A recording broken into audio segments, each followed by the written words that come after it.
What is up, guys? It is your boy Bad Dog. Good morning, everybody out there. You know, I just wanted to come on and address this whole epic rant on Twitter that Odell Beckham, went off on the Giants about. And, about a week and a half ago, I made a video talking about how Odell Beckham said he was off the leash and how that was kind of a shot at the New York Giants. And in that video, I said this isn't the end of it. I guarantee you there will be a war of words on Twitter. And sure enough, Odell Beckham goes off in the organization and Dave Gettleman, pretty much saying that the Giants had become an organization accepting of losing and that he was not that guy and he gave 100% effort and it wasn't on him and all this other stuff. And he also brought up a really horrible analogy saying Giants, you don't sign somebody to trade them. It's like you don't get married to get divorced. Well, that's one of the dumbest analogies I've ever heard in my life because they're two totally different things. Marriage is a commitment for all time. You don't get married. You can't get traded from a marriage, okay? This is business. This isn't marriage. A contract, you were signed under contracts that they could trade you because they had more leverage if you were locked up for 4 years as opposed to being able to walk the next year as a free agent. I mean, that's a terrible analogy. But some of what he says is true. Even as me, a New York Giants fan, I feel like before Gettleman got here that they've become accepting of losing. And even myself, I almost fell into the trap when we lost to the Colts. And I said, hey, at least we played them tough. And I had to smack myself upside the head and said, dude, Bad Dog, we lost. Why? How you happy with the loss? I feel like a lot of the fans and the organization had become complacent with losing.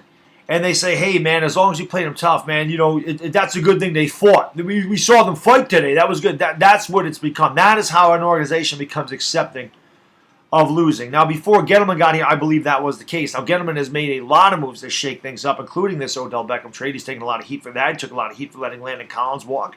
He's taken a lot of heat for the Snacks Harrison deal where we only got a 5th-round pick for it. Didn't really say much about Olivier Vernon. But Dave Gettleman is doing things to change the culture in this locker room, and that was what the whole thing was from Dave Gettleman saying the culture was bad here.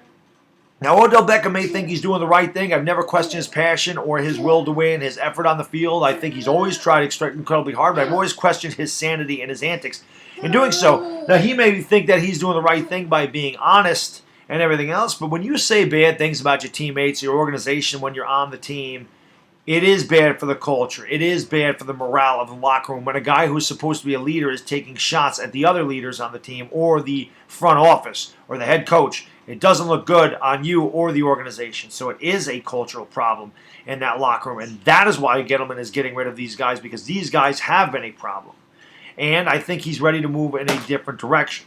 Now, both of these entities are at fault here. I mean, I'm not going to say this is all Odell Beckham's fault. Both of these things need to move away from one another. Odell Beckham wants us to make his fresh start in Cleveland. Stop worrying about the New York Giants. He's being like a jaded ex-girlfriend, and I feel like he'll always say stuff about the New York Giants because it crushed his ego that they actually were able to trade him, that he was not untouchable. And at the same time, the Giants need to move on from Odell Beckham. I mean, he's gone. You got rid of him, move on from him. Both of these parties need to just distance themselves. Beckham, go do good in Cleveland. Giants, worry about getting your freaking organization back to a winning organization. Stop worrying about what the hell Odell Beckham does and what the hell Odell Beckham says. Okay? That's the way I look at it. Gettleman needs to nail this damn draft. He did a great job of the draft last year.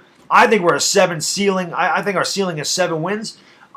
There's a lot of holes here, and he's got to fill a lot of holes, and we're not going to be able to fill them all in the draft. But he's got to fill the holes that he can, and he's got to get the best players he can.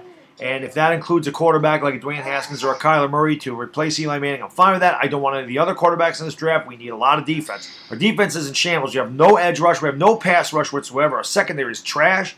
Our quarterback is not great. Our quarterback's not good. It's not even good. He's not even good. And then, of course, the offensive line needs some work as well. So there's a lot of holes here that needs to be done. The last thing the New York Giants seem to be worrying about this week is getting into a war of words with frickin' Odell Beckham.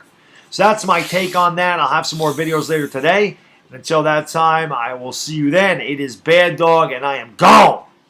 Peace!